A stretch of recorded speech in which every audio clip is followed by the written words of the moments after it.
va tout de suite accueillir Lorraine. Alors, on est très content de t'accueillir. Je ne sais pas si tu veux te mettre au pupitre. Tu viens là ? Hop, je te donne la zapette. Alors, vous allez vous dire pourquoi est-ce qu'on fait appel à une spécialiste du design. Alors, je te laisserai te présenter, mais donc tu es une des deux cofondatrices de Labs 214, un atelier de design en région, à Montpellier. Et parce qu'on s'est dit, asseyons-nous. On s'est dit, l'enjeu, voilà, ces enjeux d'ouverture, ces enjeux d'élargissement, ce sont des enjeux d'usage. Et le design, c'est pas seulement faire des jolies chaises qui valent très cher. C'est aussi quelque chose qui s'applique au traitement de la donnée. Et ça peut, je pense, inspirer tout le monde. Et ce n'est pas... Les principes du design ne sont pas uniquement réservés à ceux qui ont beaucoup, beaucoup d'argent. Tu vas nous expliquer tout ça. Tu prends un micro. Ils marchent tous. Super. Vous m'entendez bien ? Oui. Bonjour à tous et à toutes. Je suis ravie d'être ici pour vous parler effectivement de design, un sujet malheureusement trop souvent délaissé quand on parle de données. Donc, je vais vous proposer une séquence quand le design fait parler les données. Avant toute chose, moi je m'appelle Lorraine Azy, je suis donc cofondatrice de Labs 214, qui est un studio de design et conseil en innovation basé à Montpellier, mais qui intervient dans toute la France. Et je suis designer stratégique et on intervient beaucoup sur des projets d'IA, de data, et notamment auprès d'institutions publiques comme les instituts de recherche, dont je vais vous partager quelques éléments un peu plus tard dans cette matinée. Avant toute chose, ce que je voulais vous proposer, c'est qu'on partage ensemble autour des données et des humains un dialogue véritable à reconstruire aujourd'hui, ou à construire peut-être. J'aimerais que vous imaginiez ce qui se passe. On a des décideurs territoriaux aujourd'hui qui doivent agir face au changement climatique, face aux aléas climatiques. Et devant eux, il y a des centaines de tableaux, des chiffres partout. Il y a des cartes parfois très techniques, parfois très illisibles, et beaucoup de bases de données brutes. On a aussi un scientifique qui va passer plus de temps à chercher la bonne variable qu'à pouvoir analyser ses résultats. Ça arrive très très souvent. On a aussi des entreprises qui collectent des milliers de données environnementales, mais pas que, et qui peinent à en tirer des décisions concrètes. Donc les territoires, les entreprises, les institutions disposent tous aujourd'hui d'une mine d'or d'informations, qu'est la donnée, sur le climat, la mobilité, les transports, l'environnement, la pollution de l'air, les infrastructures. Et pourtant, ces données, elles restent hyper mal exploitées et sous-exploitées. Et j'aimerais qu'on s'attarde sur le pourquoi. Donc très souvent, l'information, elle est disponible. Ce n'est pas un problème de mise à disposition de l'information. C'est un problème de ne pas avoir les clés pour exploiter cette information. Donc globalement, c'est un peu comme si vous achetiez une maison, mais qu'on ne vous donnait pas les clés. Ce qui est, on ne va pas se mentir, assez stupide. Donc finalement, le problème, ce n'est pas la donnée elle-même, mais c'est vraiment la manière dont elle est rendue accessible et intelligible au plus grand nombre. Et c'est évidemment là que le design rentre en jeu. Donc quand les données restent muettes, on a un vrai problème parce qu'elles sont censées éclairer nos stratégies, éclairer nos décisions et révéler des opportunités, les données. Pourtant, quand elles sont mal exploitées, évidemment, plus de potentiel, ça s'évapore totalement. Et donc, on est face à des décisions qui sont limitées parce qu'on a trop d'informations, mais finalement pas assez d'insights exploitables. On a des formats très souvent beaucoup trop techniques pour s'en emparer. Et donc finalement, on retombe dans le fait qu'on va faire des choix basés sur nos intuitions plutôt que sur des données qui pour autant sont disponibles. On voit parfois, très souvent, des freins majeurs à l'adoption parce qu'on a des plateformes qui sont malheureusement conçues par des experts, donc forcément pour des experts. Donc le niveau de technicité demandé n'est pas celui des utilisateurs réels de ces données. Et donc, on a toujours des stratégies qui avancent à tâtons et également beaucoup de risques d'erreurs d'interprétation quand on soumet ces données. Et forcément, on a la conséquence de tout ça, c'est qu'on a un impact très limité. On a des outils qui sont finalement pensés comme des bases de données, donc ça ne s'adresse pas à des humains comme vous et moi. Et on a un manque cruel de collaboration entre les producteurs de données et les utilisateurs de la donnée. Donc finalement, on a un manque cruel de mise en collaboration des utilisateurs de données à la conception de plateformes. Donc encore une fois, peut-être je me répète, mais c'est très important. Les données, ça suffit pas. Les données brutes, c'est pas exploitable en l'état. Donc la mise en récit, le storytelling de la donnée finalement, l'accessibilité et la lisibilité, c'est ça qui va transformer les leviers en potentiel d'action. Donc je sais qu'on va parler des grands méchants, mais c'est pas grave. J'ai pris le parti de le faire. Aujourd'hui, pour transformer... La qualité des grands méchants, c'est qu'ils sont très bons dans ce qu'ils font. Ils sont très bons. Donc, la donnée, comment est-ce qu'on peut la transformer en expérience utilisateur ? Si je prends l'exemple de Google Maps, que potentiellement beaucoup d'entre vous utilisent, ça transforme des millions et des milliards de données complexes en itinéraires très simples pour aller d'un point A à un point B. Si je prends l'exemple de Spotify, ça transforme des millions de morceaux de musique en playlists exploitables par tout le monde, hyper simple, avec des recommandations musicales. Donc l'idée, c'est de se demander qu'est-ce que ça donnerait si on appliquait les mêmes principes à des données scientifiques, à des données économiques, à des données territoriales ou environnementales. Et c'est vraiment là que se révèle la puissance du design. Donc pour passer de la donnée à l'expérience, en fait, le design ne va pas se contenter de mettre une couche esthétique. Aujourd'hui, en France, on a malheureusement une mauvaise interprétation du design qui est trop fréquente. Le design, c'est Philippe Stark, c'est une jolie table, mais qui potentiellement est non fonctionnelle. Le presse-agrumes n'est pas pratique. Donc le design, il a pour objet, avant tout, de rendre accessible, intuitif, utile, utilisable et activable les données à ceux qui en ont besoin, pas juste aux producteurs de la donnée. Donc, via le design, on va pouvoir se concentrer sur la création d'interfaces homme-data, homme-IA. Donc, finalement, ça veut dire quoi ? Ça veut dire qu'on va mettre la donnée au niveau des utilisateurs, pas besoin d'être forcément data scientist pour l'utiliser. Qu'on va proposer des navigations intuitives, des cas d'usage concrets qui permettent d'exploiter dès la conception. Et des cartographies interactives, bien évidemment, des tableaux de bord, des indicateurs qui sont pensés pour et avec leurs futurs utilisateurs. Le design va aussi jouer un rôle très clair de pédagogie envers les utilisateurs, puisque finalement, c'est la mise en forme de la donnée qui va révéler son intérêt. Donc, data visualisation, storytelling de la donnée sont peut-être des mots que vous avez déjà entendus. En tout cas, ça va permettre de hiérarchiser, de contextualiser et finalement de raconter l'histoire d'une donnée pour qu'on puisse s'en emparer, qu'on puisse réaliser des comparaisons, des simulations, des projections dans le futur qui vont nous aider à la prise de décision. Et enfin, et pas des moindres, je dirais que c'est le point le plus important, le design va permettre d'impliquer les utilisateurs des données dès l'amont, dès la conception, avant même qu'on lance un projet de conception de plateforme. Si on n'a pas interrogé les utilisateurs pour identifier leurs véritables besoins, on ne peut pas répondre de manière cohérente à ces besoins. Donc via le design, qui est avant tout une méthode qui vise à donner forme et à fournir un livrable, mais c'est avant tout une méthode de conception, on va pouvoir interroger, prototyper, tester et itérer parce qu'on n'a jamais la bonne réponse dès la première phase amont. Et donc, on va pouvoir concevoir des interfaces qui visent à évoluer avec les besoins des utilisateurs en continu pour construire des outils qui sont actionnables sur le terrain. Donc, l'idée, c'est encore une fois, on n'est pas là pour concevoir des bases de données quand on s'adresse à l'utilisateur, mais on est là pour concevoir une véritable expérience de la donnée, une expérience utilisateur autour de ces données.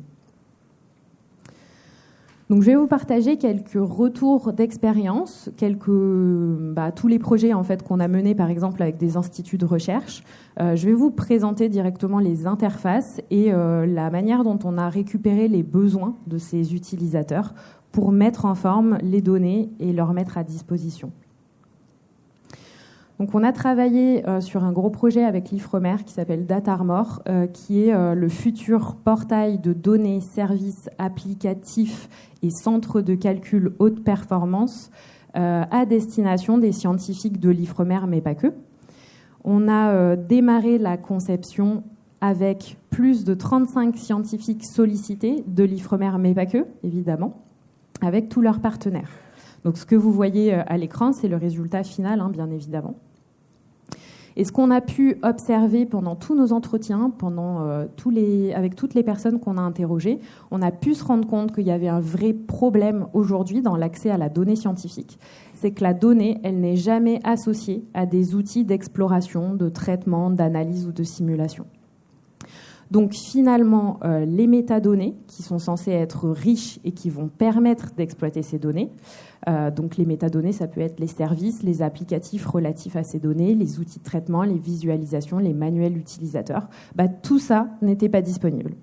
Donc on a travaillé en fait à générer des liens par le design entre les jeux de données, les métadonnées, et à créer finalement de nouvelles métadonnées, de nouvelles couches qui vont permettre aux utilisateurs en fait, d'être sur des interfaces exploitables pour eux et pour leur utilisation.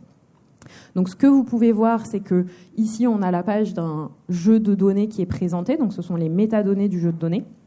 On a un fonctionnement en haut qui va permettre d'avoir les accès rapides et les informations clés. On a également un pourcentage de complétion des métadonnées, ce qui invite les producteurs à mieux compléter leur jeu de données par ailleurs. Donc on a une incidence sur les deux parties.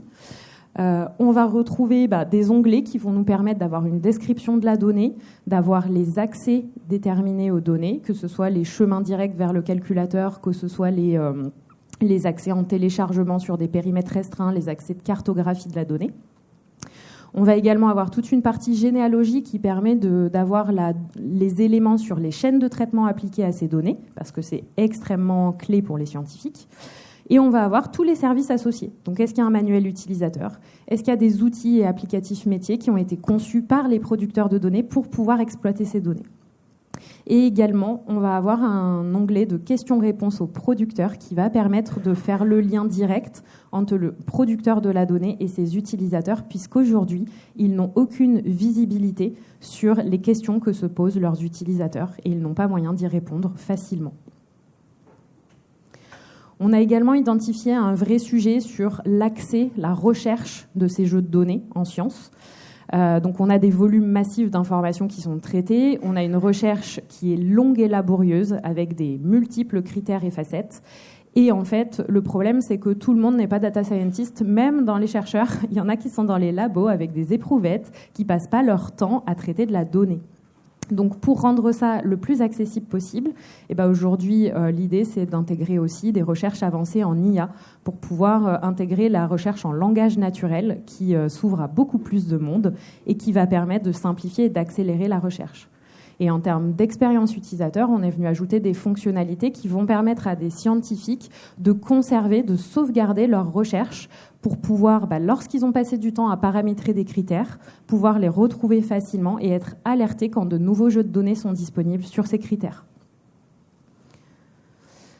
Deux autres points qu'on a identifiés, la nécessité de créer des espaces de travail collaboratifs. Quand on traite des données, on les traite rarement tout seul. On est en équipe, parfois des équipes inter-Ifremer, parfois des équipes intra.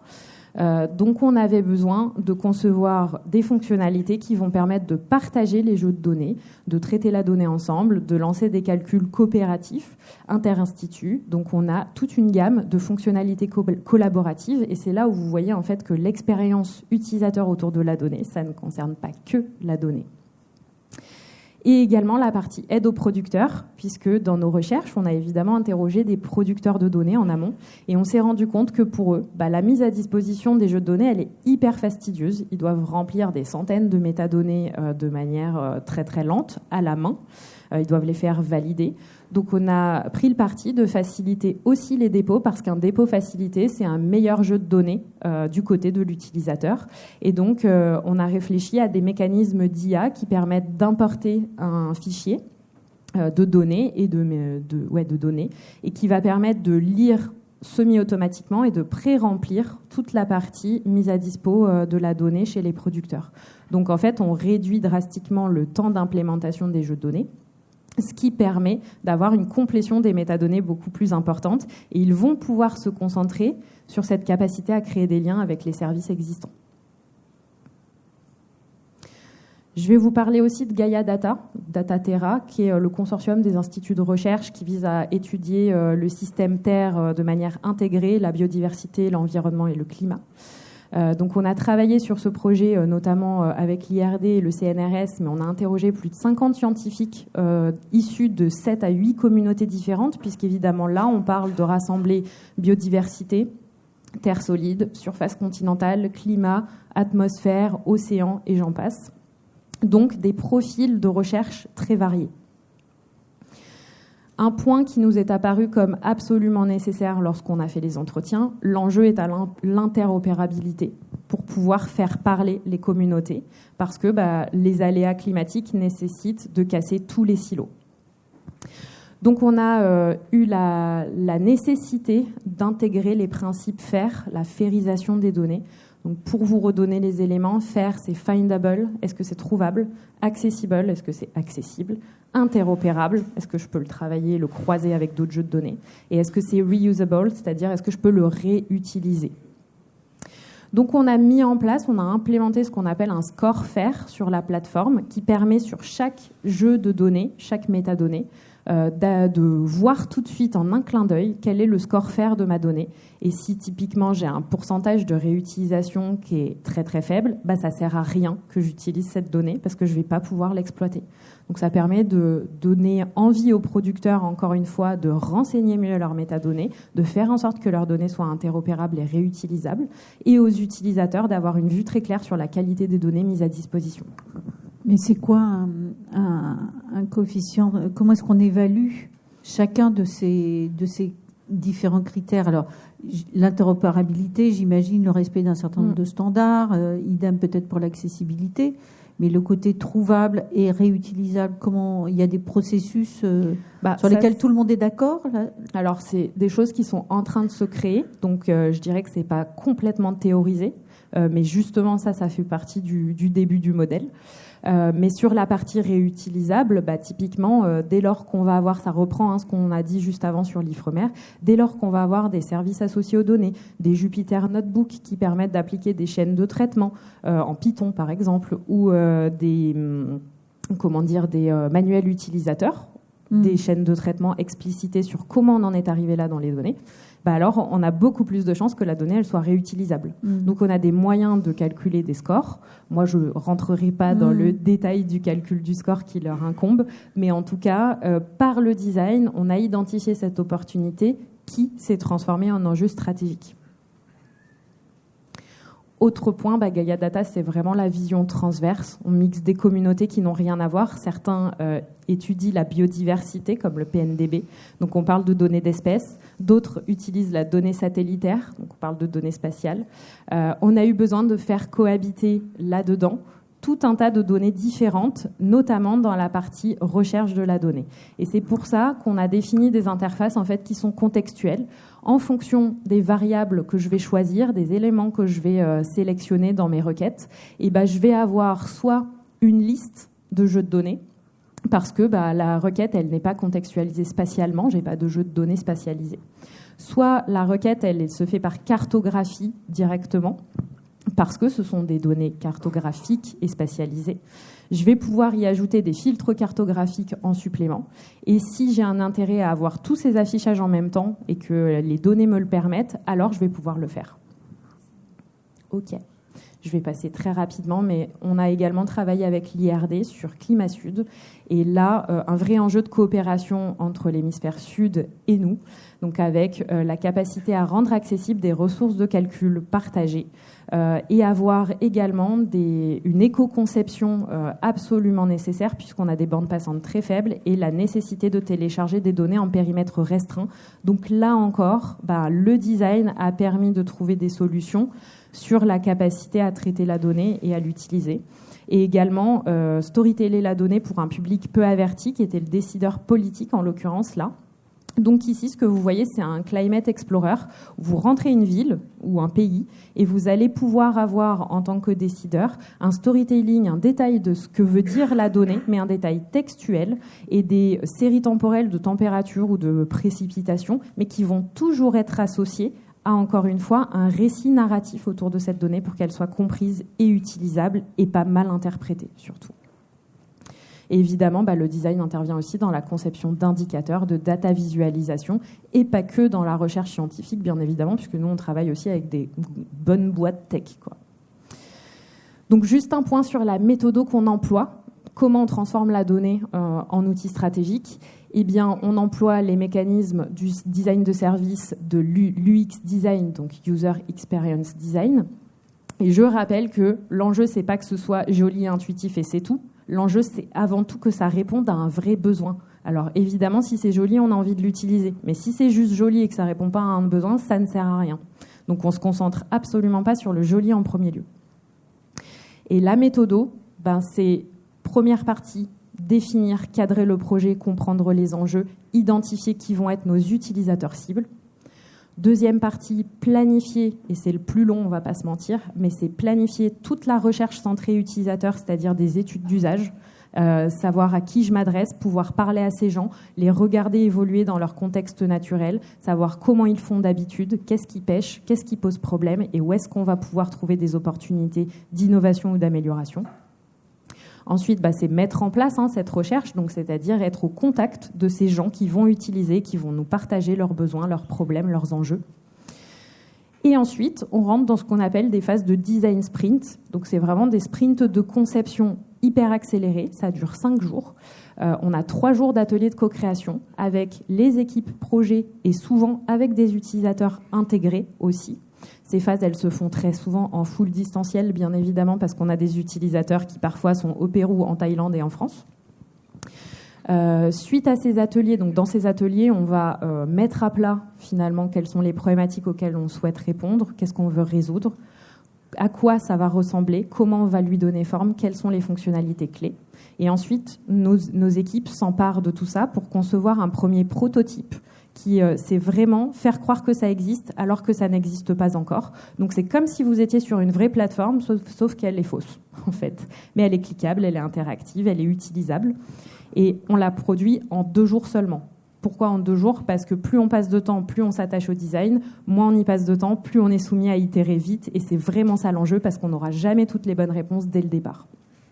Et ensuite, on pratique nécessairement des tests utilisateurs pour savoir ce qui pêche, ce qui marche bien, ce qui doit évoluer, ce qui constitue le cœur produit, ce qu'on appelle, donc c'est-à-dire l'usage phare qu'on va faire de cette plateforme et pourquoi. Et ensuite, on travaille sur les éléments. Donc, il y a évidemment des synthèses d'analyse de données qualitatives. Et ensuite, roadmap, feuille de route, alignement des équipes. Et ensuite, itération et conception agile de l'intégralité de la plateforme, qui est soumise, je le rappelle, à évolution continue, puisque une plateforme doit évoluer avec les usages, avec son temps. Donc, quand on met en ligne une plateforme numérique, c'est jamais fini. Il faut bien avoir conscience de ça. Sinon, ça tombe dans un cimetière à la fin. Donc finalement, grâce au design, nous, notre job, c'est de faire de ces données des outils stratégiques de décision et d'action qui sont véritablement centrés sur les besoins de ceux qui vont les utiliser et non une barrière technique dès l'entrée. Merci beaucoup, Lorraine. Merci à vous. Alors, j'ai presque envie de dire... Mais ce que tu nous racontes en termes de méthodo, tout le monde devrait le faire. Tout le monde devrait. C'est ça, un bon développement. On prend le temps, on présente des choses. Donc, oui. Pourquoi tout le monde ne le fait pas ? Ça prend plus de temps ? Alors, non, ça ne prend pas plus de temps. En réalité, parce qu'il y a du temps qu'on va économiser à la fin. Voilà, on pense que ça va prendre plus de temps parce qu'effectivement, au démarrage, ça prend plus de temps. Donc, souvent, le problème qu'on rencontre, c'est qu'il y a des gens qui sont soumis à des deadlines incohérentes. C'est-à-dire, ça doit sortir dans 3 mois. Ouais, mais enfin, on parle d'un truc qui, quand même, doit être pérenne, doit avoir une portée sur le long terme. Donc, 3 mois, c'est incohérent. Deuxième point, très souvent, on est soumis à de la dette technique. Il y a un existant. On a des fois des plateformes dont le socle technologique n'a pas évolué depuis 20-30 ans. Donc, en fait, il faut se reposer la question. En fait, il faut mettre le design au service de la stratégie. Et il faut considérer que la stratégie peut nécessiter de faire évoluer, voire de faire complètement péter et refondre le socle technique et technologique. Oui, mais c'est difficile parce que souvent, quand on a déjà un socle technique, on pense par le prisme de ce socle technique Exactement. auquel on s'est habitué. Et c'est Même s'il n'était pas bien conçu au départ, on a tellement pris l'habitude que ça se passe comme ça que, on le voit, je repense, ça n'a rien à voir, mais l'histoire du clavier AZERTY, ou QWERTY, on invente le clavier, puis un mec 6 mois plus tard qui arrive en disant « Alors attendez, j'ai une solution, elle est bien meilleure, vous allez voir, c'est beaucoup plus efficace pour taper. » Le coup, il est parti, et on n'en entendra plus jamais parler. C'est ça. Donc c'est là aussi où le rôle du designer, c'est d'arriver à faire la part des choses, à retrouver la vraie question derrière l'habitude. Oui, et en plus, très souvent, alors nous, les gens qui viennent nous voir ont compris déjà ce que c'était que le design stratégique, donc déjà, c'est pas mal. C'est-à-dire que le design se met au service de la stratégie et n'est pas juste là pour concevoir des choses jolies, encore une fois. Mais surtout, ils viennent nous voir parce qu'ils ont bien compris et bien conscience qu'aujourd'hui, ils sont dans des habitudes, mais que ces habitudes, elles ont leur lot de problèmes. Et qu'en fait, quand le lot de problèmes dépasse l'habitude, c'est que là, on doit refondre. Alors, on prend le temps de prendre une ou deux questions bien sûr. dans la salle. Ah, Jean-Yves, je t'ai pas vu arriver. Je vous présente Jean-Yves Garinet, préposé aux premières questions dans toutes les conférences auxquelles il assiste.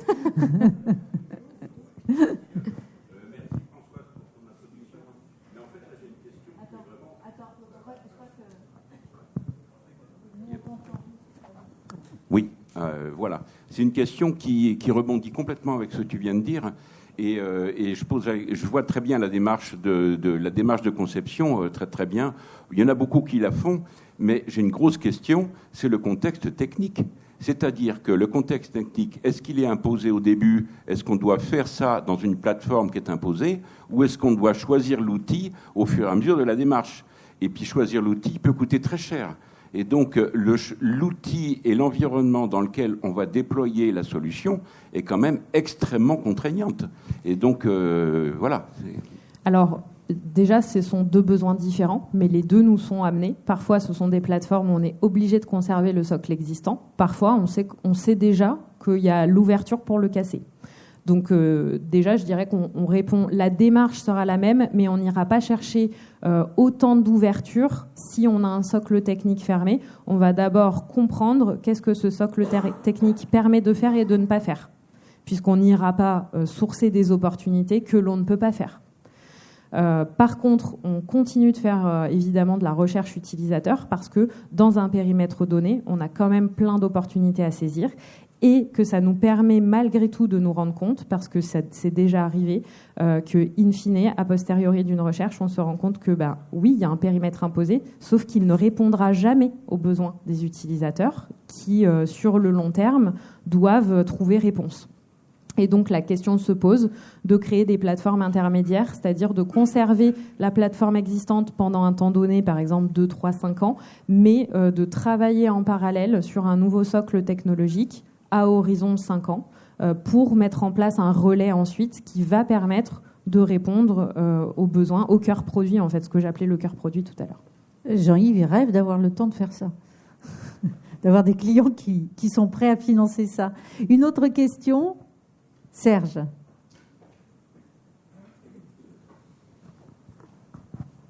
Oui, bonjour, Serge Hervieux de l'agence d'urbanisme catalane. Moi, j'ai une question sur l'évaluation ensuite, parce que nous, sur nos observatoires, on a des Google Analytics, etc., qu'on va voir une fois par an, donc on ne sait pas comment s'en servir, donc on voit juste vaguement un nombre d'utilisateurs.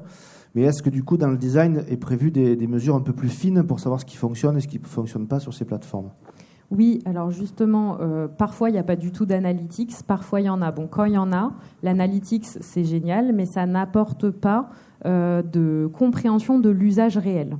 Donc, quand je parle du test utilisateur, on réalise des tests utilisateurs qui sont tous filmés, enregistrés, etc., qu'on peut se repasser, et on va avoir de la donnée qui est qualitative pour le coup. Donc, les tests utilisateurs, on peut en faire 5, on peut en faire 10, on peut en faire 20. Le dimensionnement dépend du périmètre du projet, bien entendu, mais l'idée, c'est surtout d'en faire souvent. C'est plutôt ça. D'en faire à l'état de prototype, d'en faire à l'état de produit minimum viable et d'en faire à l'état de plateforme qui vit sa vie. Et les données qu'on en tire sont là pour le coup des données d'usage, alors qui sont certes des données qu'aujourd'hui on peut pas analyser par IA parce que l'IA elle comprend pas les rictus, elle comprend pas les rires jaunes, il y a plein de choses qu'elle ne comprend pas, donc on a besoin de cette couche humaine d'analyse. Mais l'analyse qualitative, elle va mieux. Ouais, tant mieux. L'analyse qualitative, elle va apporter des données que vous ne trouverez jamais dans un analytics parce qu'elle va permettre de savoir en fait pourquoi la personne elle n'a jamais cliqué là. Bah parce qu'en fait elle comprend pas ce qu'on lui raconte ou parce qu'en fait tout simplement ça n'a aucun intérêt pour elle. Mais dans juste, ce processus... François, je rectifie, l'IA elle comprend très bien les rictus jaunes, sauf que c'est interdit en Europe. Mais... Oui, en tout cas sur les plateformes existantes et accessibles. Et pour rebondir sur ce que dit Serge, du coup, à différentes étapes, est-ce que vous prenez toujours les mêmes personnes ? Parce que c'est ça aussi, parce qu'il y a toujours ce phénomène d'habitude où on rentre dans la logique de l'autre.